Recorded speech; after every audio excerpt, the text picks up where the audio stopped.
Goeiedag. My dierbare ouers, Johan en Ria de Koning, het nou al twee hulle geloofswedloop op hierdie aarde voltooi. En veral diep evangeliese spore in ons ou pragtige Dorsland getrap. Dis natuurlik nou Namibië, die destydse Suidwes-Afrika, soos dit genoem is, toe Johan de Koning die eerste keer in Junie 1961 hier die woord, die lewende water, kom verkondig het.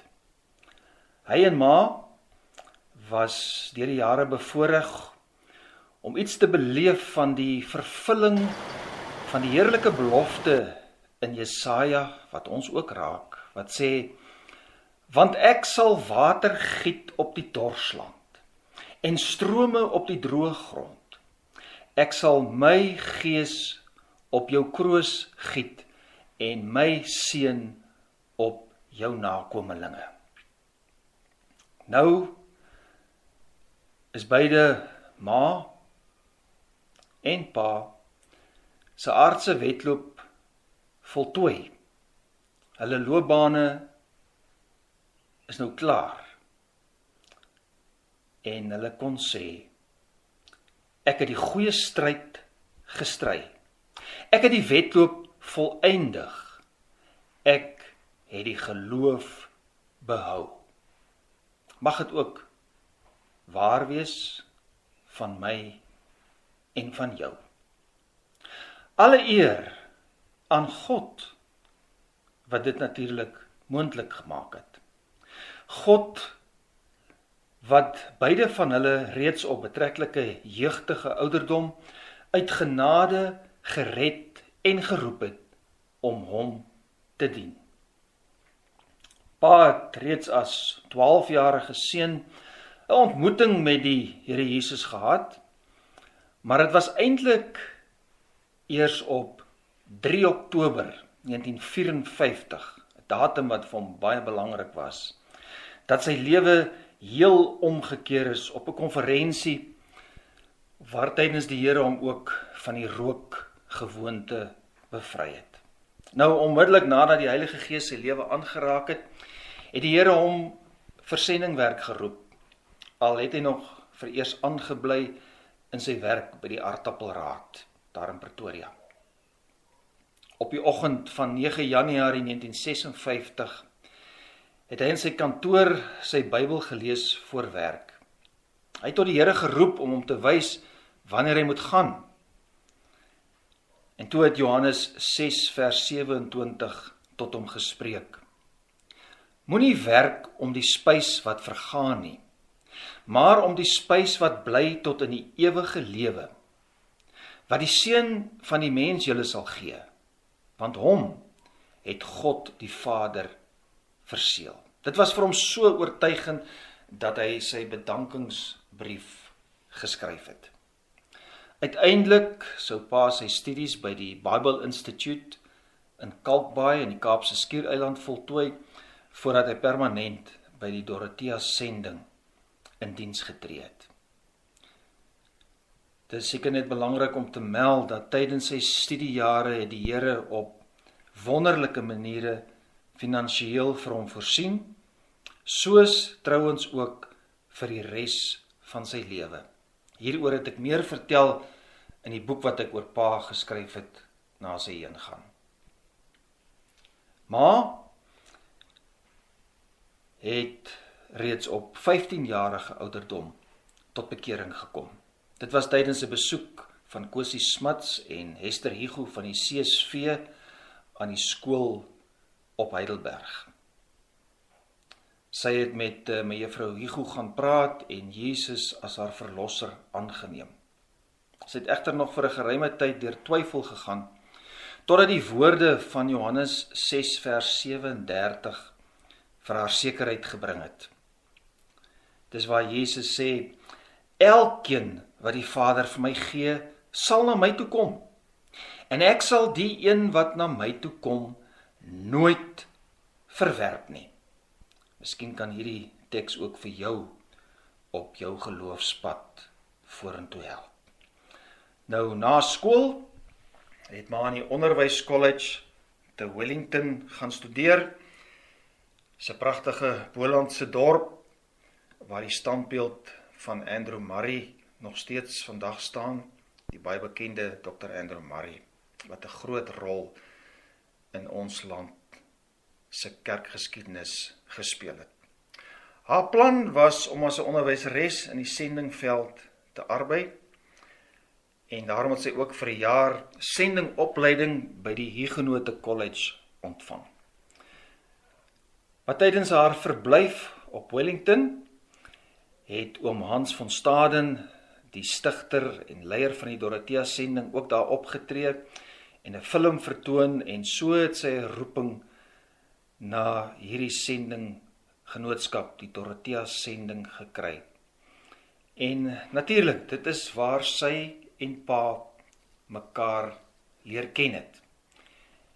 En uiteindelik is die boerseun van die Gamtoosvallei en die plaasdogter van die plaas Bloemendal naby Heidelberg, Kaap, op 10 Februarie 1962 getroud te Heidelberg in die pragtige NG Kerk wat vandag nog daar staan.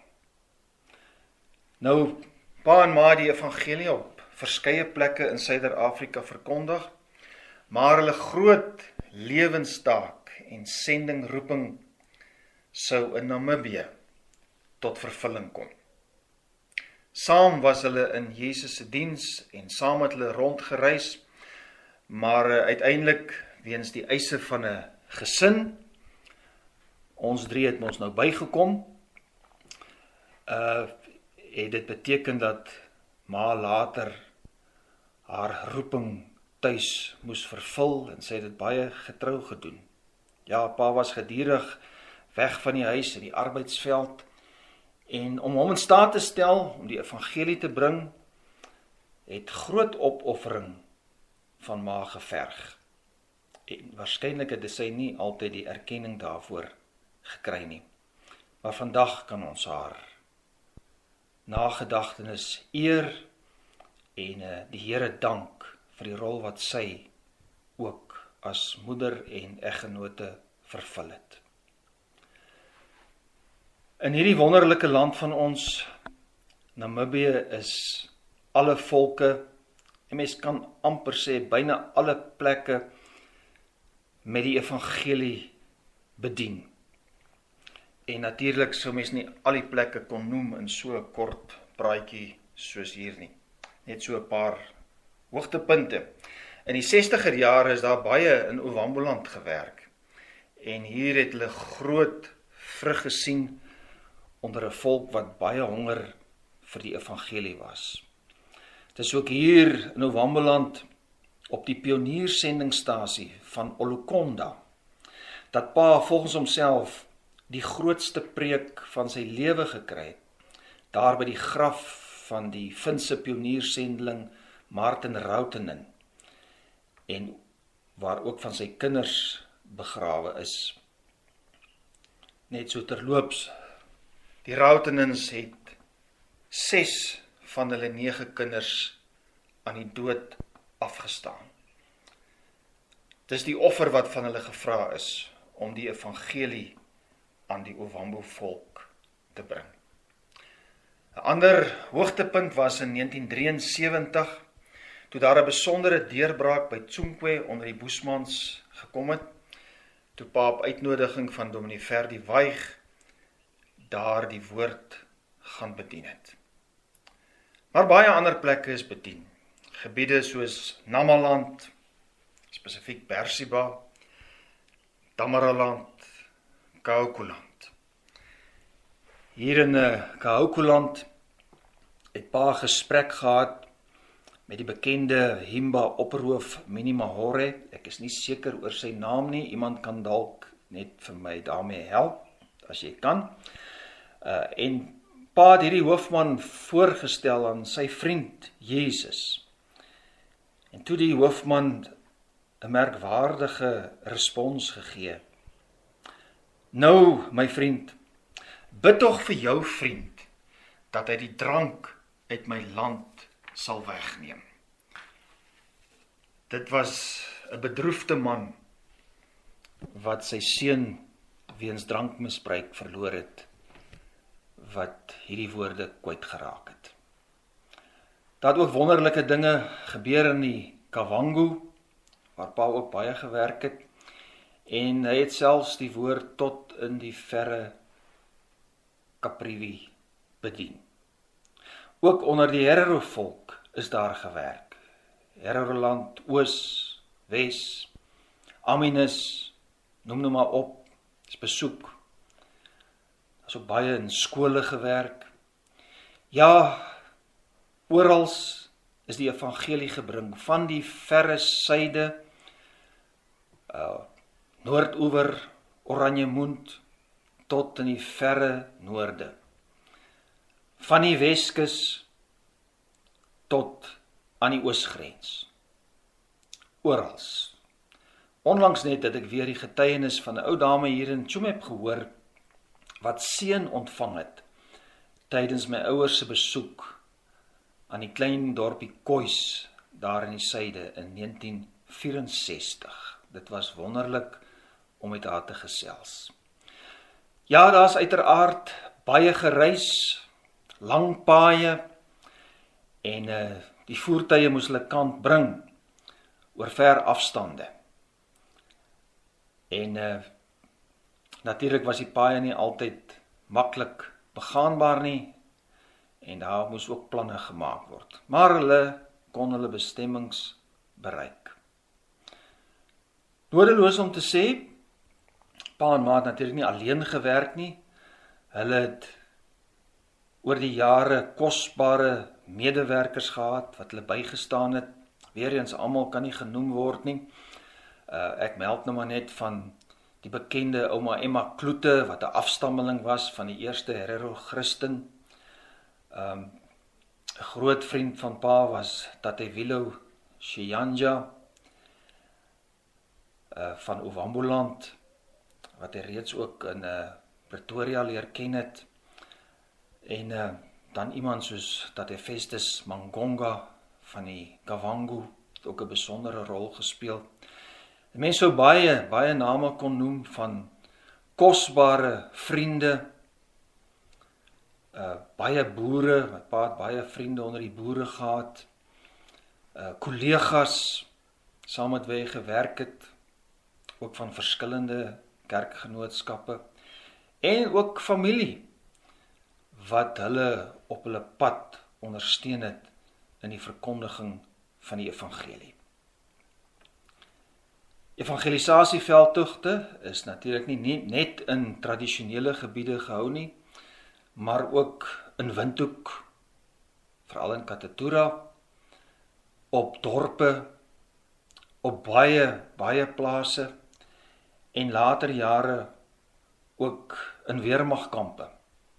Ja, die jare van die Bosoorlog het natuurlik sy eie probleme, uitdagings, maar ook wonderlike geleenthede gebring, wat andersins waarskynlik nie moontlik sou wees nie.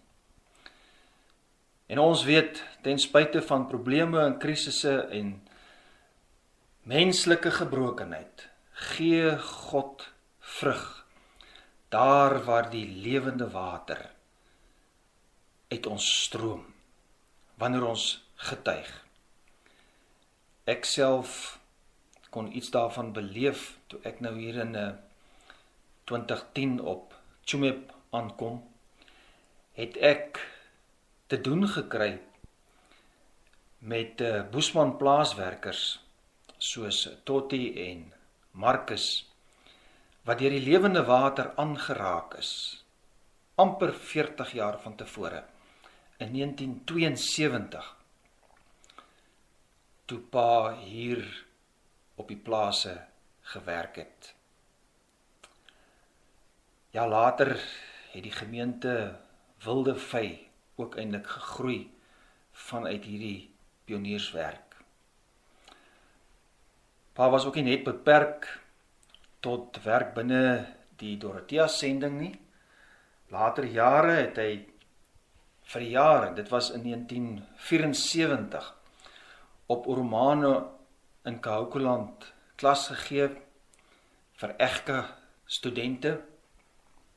Vir die wat nie weet nie, EGKA was 'n dogterkerk, 'n sendingkerk vanuit die NG Kerk se werk, die Evangeliese Gereformeerde Kerk in Afrika.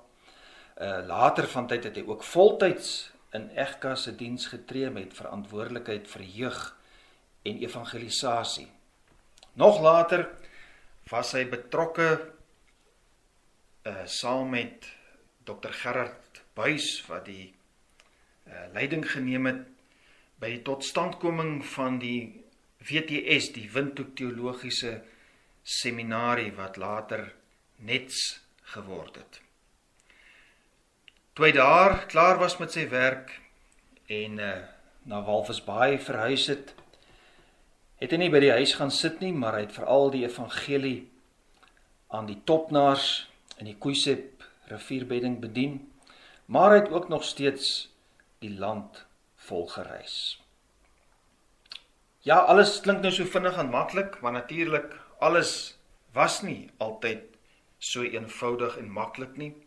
Geen geloofsreis is sonder toetse en uitdagings en teleurstellings nie. Maar God was en is nog steeds getrou. Daar was ook tye van groot omwentelinge en veranderings, ja, ook hartseer van ongeneeslike siekte en onverstaanbare toetse en weë van die Here, maar God het altyd getrou gebly. Hy het altyd gesorg, bewaar, voorsien vir ons sy groot genade. Soos die keer daar in Suiderhof, ons was nog in die laerskool in Windhoek, die woonbuurt Suiderhof, toe pa gebid het en gevra dat die Here vir ons vleis sou voorsien, en hy spesifiek gemeld dat dit nie saak maak deur wie nie. En merkwaardig, 'n Damara man kom klop aan die deur met 'n bokseblad en hy vertel dat hulle 'n bruilof gehad het en dat hy vir ons hierdie vleis gebring het. Die Here is 'n hoorder van gebed. My ouers Johan en Ria was uiteindelik geseën met ons 3 kinders, 2 skoondogters wat later bygekom het en uiteindelik 8 kleinkinders. Van hulle is nou al getroud. En ja, dis my wens dat ons as nageslag ons ouers se voetspore en voorbeeld sal volg. Om ook ons Christelike wedloop, waar ons ook nou al bevind, te voltooi. En ek praat sommer nou hier direk met die kleinkinders, maar ook met die nageslag wat, as die Here dit wil, nog gebore sal word. Kom ons kyk na ons ouers se pad wat hulle geloop het. Kom ons sien die getrouheid en die goedheid van die Here raak. En kom ons besluit deur sy genade om ook soos hulle standvastig te wees en by Bybelse beginsels te bly. Ja, ek herinner vir al die kleinkinders daaraan, ons ouers was eenvoudige mense, maar hulle was dapper mense, wat teen die stroom van die wêreld kon ingaan. So het pa byvoorbeeld geweier om by 'n organisasie soos die Broederbond aan te sluit, al sou dit vir hom baie voordele kon inhou. Maar weer het predikant aangevat wat die woord verdraai het. Kom ons wees ook onwrikbaar vas in die geloof. Johan en Ria de Koning se werk op aarde is nou klaar. Maar myne en joune is nog nie klaar nie. Daar lê nog vir ons baie arbeid voor, soos die Here in sy wysheid mag bepaal. Mag Johannes 7 vers 38 in ons almal se lewens 'n werklikheid word. Dis die belofte wat Jesus sê, hy wat in my glo, soos die skrif sê, strome van lewende water sal uit sy binneste vloei. Kom ons hou aan om te glo in ons verlosser Jesus Christus. Kom ons wees getrou aan hom tot die einde toe. En so sal ons God en verlosser eer, maar ook die nagedagtenis van ons ouers, grootouers, waardig wees. Weereens alle eer aan God, wat aan ons sulke kosbare ouers geskenk het, in sy genade.